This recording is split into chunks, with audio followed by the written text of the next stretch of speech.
শহীদ মিনার চত্বর থেকে দর্শক আপনারা দেখছেন বিডিআর সদস্যরা কাপড় পরে সচিবালয় ঘেরাতে তাদের দাবি আদায় ঘেরাও করার জন্য তারা কাপড় পরে বের হয়েছেন দর্শক।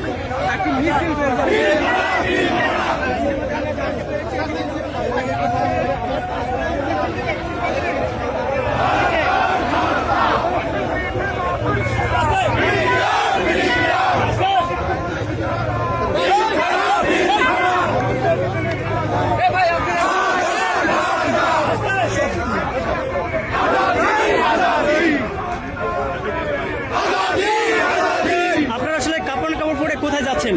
আমরা সচিবালয়ের উদ্দেশ্যে লং মার্চে যাচ্ছি। অধিকার আদায়ের জন্য যাচ্ছি আমরা। 16টি বছর আমরা ফ্যাসিস্ট হাসিনার নির্যাতনে আমরা নির্যাতিত। আমাদের অধিকার আদায় করার জন্য বর্তমান যে অধিকার প্রতিষ্ঠার সরকার হিসেবে আমরা সেই সরকারের কাছে আমাদের দাবি নিয়ে যাচ্ছি।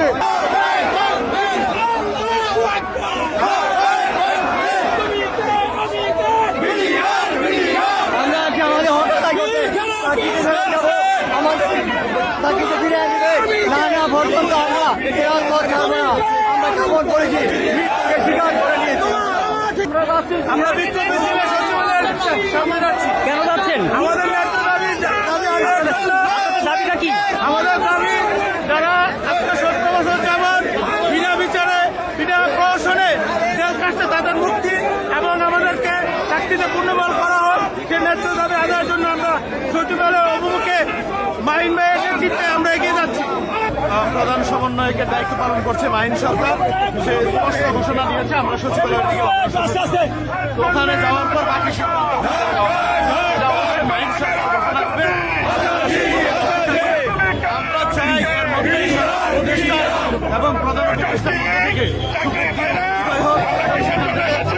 বিডিআরদের পক্ষে তাদের জামিনের বিষয় এবং বিস্তারিত বিষয়ে তাদের একটি কথা আসুক।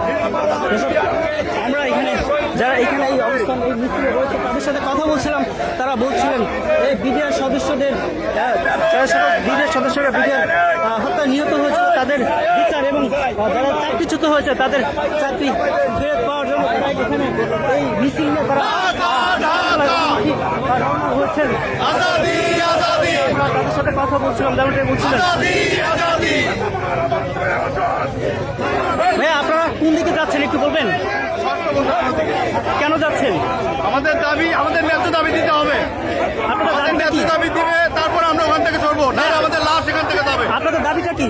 আমাদের দাবি হচ্ছে যে সকল নিরপরাধ বিচাররা আছে তাদেরকে এখানে ফিরে আসতে হবে আর আমাদের চাকরিতে পূর্ণ বহাল করতে হবে, এটাই আমাদের দাবি। আমাদের 2009 সালে আমাদেরকে বেআইনিভাবে অন্যায়ভাবে চাকরিচ্যুত করা হয়েছে। আমাদের এই বিশেষ আদালতের মাধ্যমে যে চাকরিচ্যুত করা হয়েছে সেই বিশেষ আদালতকে বাতিল করে আমাদের চাকরিচ্যুত বিডিআর সকল বিডিআর সদস্যকে চাকরিতে পুনর্বহাল করতে হবে। এখানে আইন শৃঙ্খলা বাহিনী রয়েছেন, তারা ইতিমধ্যে রাস্তায় বসে পড়েছে তাদের দাবি আদায়ের জন্য।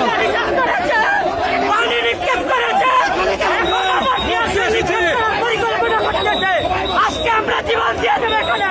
আমরা 2009 সালে আত্মহত্যা গেছি। আমাদের পরিবারকে আমাদের ভাইয়েরা জেলখানা থেকে হচ্ছে আমাদের ভাই একজন লাশ হয়ে বেড়াচ্ছে। আমরা এই সরকারকে মনে করেছিলাম জনবান্ধব সরকার, এই সরকার হাসিনার দায়িত্ব পরিচালনা করতেছে দেশ। আমরা ইউনুস সাহেবকে সম্মান করতাম, আমরা জানতাম ইউনুস সাহেব একটি ভালো মানুষ। আজকে তার রূপ আজকে প্রকাশ হয়ে গেছে। আজকে স্বরাষ্ট্র উপদেষ্টা, আজকে আইন উপদেষ্টা ফ্যাসিস্টের রূপ ধারণ করেছে। আমরা জনগণের কাছে বিচার চাই, আমরা কি দোষ করেছিলাম, আমাদেরকে কেন চাকরিচ্যুত করা হলো? আমরা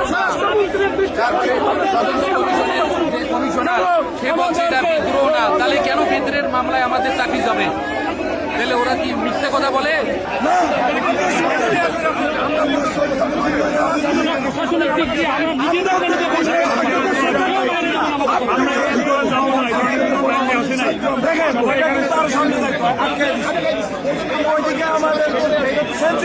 আমরা বুঝি না এখানে কেন আমরা বিশৃঙ্খলা করবো।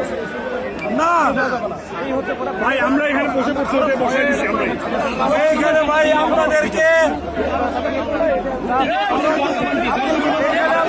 সহায়তা করা হবে যদি আপনারা সহায়তা করেন আমাদের সাথে কোঅপারেট করলে আপনারা কোঅপারেট করবেন ভাই এভাবে এগ্রেসিভ হলে ভাই সমাধান হবে না ভাই এখানে সবাই বসে পড়ছে আপনার স্বরাষ্ট্র বিদেশ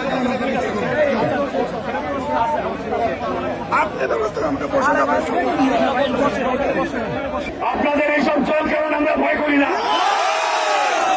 এই বিডিআর বাহিনীর হাতে বড়াই বাড়িতে বিএসএফ এর ট্রেনিং প্রাপ্তরা 235 জন ট্রেনিং প্রাপ্ত লাশ হয়ে ফিরে গিয়েছে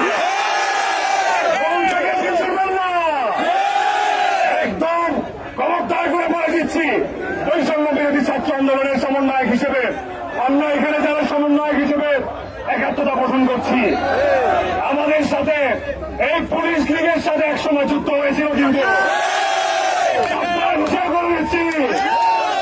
আর একটিবার নিরাপরাধ বিডিআর সদস্য যারা এখানে আছেন উস্কানি ছাড়া কোনোভাবে যদি আপনারা আমাদের উপর আঘাত করেন আমরা আবারও কিন্তু করতে উঠবো প্রশিক্ষিত বিডিআর ভাইরা আপনারা এখানে যারা আছেন সদস্যবৃন্দ এবং তাদের পরিবার পরিজনবৃন্দ আপনারা অনেকদিন যাবত অবিচারের শিকার হয়ে ন্যায় বিচারের লক্ষ্যে 6টি দফা 8টি দফা দাবি নিয়ে এখানে আসছেন আমাদের নতুন বাংলাদেশ 2.0 কাছ থেকে প্রত্যাশা একটি আপনারা অনতিবিলম্বে এই দাবিগুলো মেনে নিয়ে আপনারা শান্তিপূর্ণভাবে যার যার বাসগৃহে ফিরে যাবেন কিন্তু কেউ যদি স্বরাষ্ট্র মন্ত্রণালয় থেকে উপদেষ্টা থেকে কেউ যদি এর এগেইনস্টে ন্যূনতম ষড়যন্ত্র করার চেষ্টা করে সেই কারণে আমরা ভেঙে দিব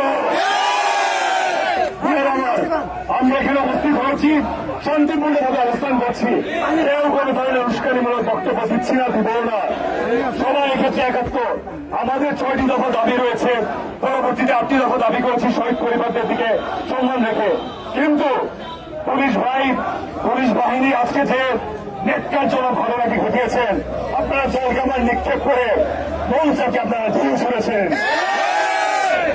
আর একটিবার যদি এর পুনরাবৃত্তি ঘটে আমরা কিন্তু সচিবালয়ের অভ্যন্তরে ঢুকতে বাধ্য হব তবে জানিয়ে দিচ্ছি শান্তিপূর্ণ আছি শান্তিপূর্ণভাবে থাকতে দিন অশান্তি যদি আপনারা সৃষ্টি করেন তাহলে আমরাও কিন্তু দেখিয়ে দিতে জানি আমরা দেখিয়ে দিয়েছি ফ্যাসিস্ট সরকারকে শেখ হাসিনাকে টেনে নামিয়েছি আপনারা আমাদেরকে বাধ্য করবেন না কাজেই সকলের দৃষ্টিতে সকলের দিকে বিশেষ আহ্বান রেখে এতটুকুই বলবো শান্তিপূর্ণ আন্দোলনে আমরা শান্তিপূর্ণভাবে অবস্থান করছি যতক্ষণ না পর্যন্ত আমরা কোনো আশ্বাস না পাই ততক্ষণ পর্যন্ত আমরা এখানে অবস্থান করবো